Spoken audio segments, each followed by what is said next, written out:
Bonjour tout le monde, bonjour mes sœurs, bonjour mes frères, ceux qui vont avoir voulu m'écouter aujourd'hui. Aujourd'hui, je vais vous parler d'un sujet peu connu, le voile chrétien. Je vais également vous expliquer pourquoi j'ai choisi de le porter. Et oui, le voile chrétien existe également, c'est pas juste dans l'islam. Le voile chrétien a une histoire riche également dans le christianisme. Saviez-vous que le voile était également énormément porté par les femmes jusqu'au début du 20e siècle, c'est-à-dire dans les années 1900?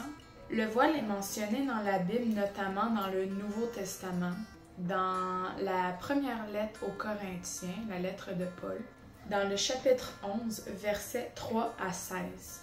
Il est écrit: « Je veux cependant que vous sachiez que Christ est le chef de tout homme, que l'homme est le chef de la femme, et que Dieu est le chef de Christ. Tout homme qui prie ou qui prophétise la tête couverte déshonore son chef. Toute femme au contraire qui prie ou qui prophétise la tête non voilée déshonore son chef. C'est comme si elle était rasée. Car si une femme n'est pas voilée, qu'elle se coupe aussi les cheveux. Or, s'il est honteux pour une femme d'avoir les cheveux coupés ou d'être rasée, qu'elle se voile. L'homme ne doit pas se couvrir la tête, puisqu'il est l'image et la gloire de Dieu, tandis que la femme est la gloire de l'homme. En effet, l'homme n'a pas été tiré de la femme, mais la femme de l'homme. Et l'homme n'a pas été créé à cause de la femme, mais la femme à cause de l'homme. C'est pourquoi la femme, à cause des anges, doivent avoir sur la tête une marque de l'autorité dont elle dépend. Toutefois, dans le Seigneur, la femme n'est point sans l'homme, ni l'homme sans la femme. Car de même que la femme a été tirée de l'homme, de même l'homme existe par la femme, et tout vient de Dieu. Jugez-en vous-même. Est-il convenable qu'une femme prie Dieu sans être voilée? La nature elle-même ne vous enseigne-t-elle pas que c'est une honte pour l'homme de porter de longs cheveux, mais que c'est une gloire pour la femme d'en porter parce que la chevelure lui a été donnée en guise de voile?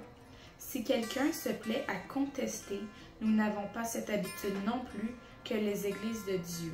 C'est donc un signe de respect à l'homme et donc de ce fait, c'est un signe de respect également à Dieu. C'est aussi un signe de modestie et de piété. C'est aussi de respecter l'ordre établi par Dieu et de montrer aux anges un signe d'appartenance à l'homme en signe de soumission. C'est également une forme de protection devant les anges déchus. C'est également de montrer la protection de l'homme tel que Dieu le désirait. Pour faire plus simple, Paul voulait donner un exemple. Si pour toi, porter les cheveux courts, c'est honteux, ben ne pas porter le voile, ça devrait être autant honteux. C'est vrai, il aurait pu prendre un autre exemple, mais cet exemple-là fonctionnait très bien pour le contexte de l'époque. Aujourd'hui, pour une femme, c'est plus honteux de porter les cheveux courts, mais à l'époque, ça l'était. Aujourd'hui, Paul aurait pu prendre un autre exemple pour expliquer à quel point c'est important de porter le voile. Alors, qu'en est-il de ma situation personnelle? Pourquoi j'ai choisi de porter le voile? Ça s'est pas fait du jour au lendemain.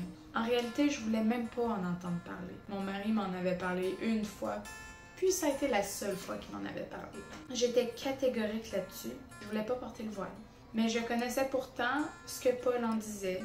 C'était écrit dans la parole de Dieu, dans la Bible. Et je savais aussi que Dieu était le même éternellement. Pourtant, j'ai choisi à ce moment-là de ne pas écouter ce que Dieu me chuchotait à l'intérieur.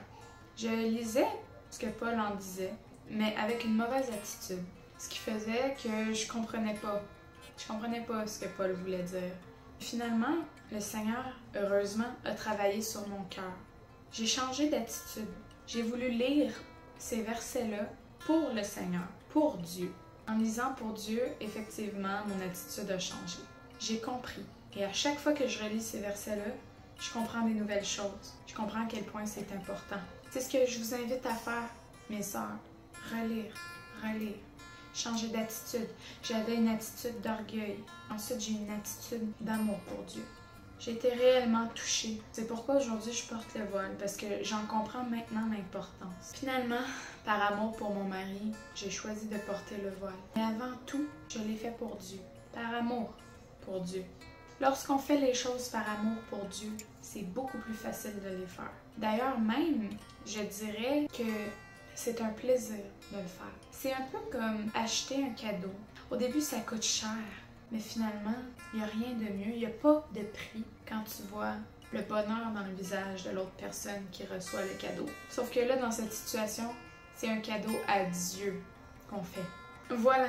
Maintenant, vous savez pourquoi je porte le voile à la lumière de la parole de Dieu. C'est une vidéo très courte. Je pourrais en parler beaucoup plus longtemps, mais je voulais pas m'éterniser. Le plus important est dit. Maintenant, je vous invite à ouvrir la parole et à lire avec la bonne attitude. Et surtout, n'oubliez pas que tout ce que vous faites soit fait avec amour.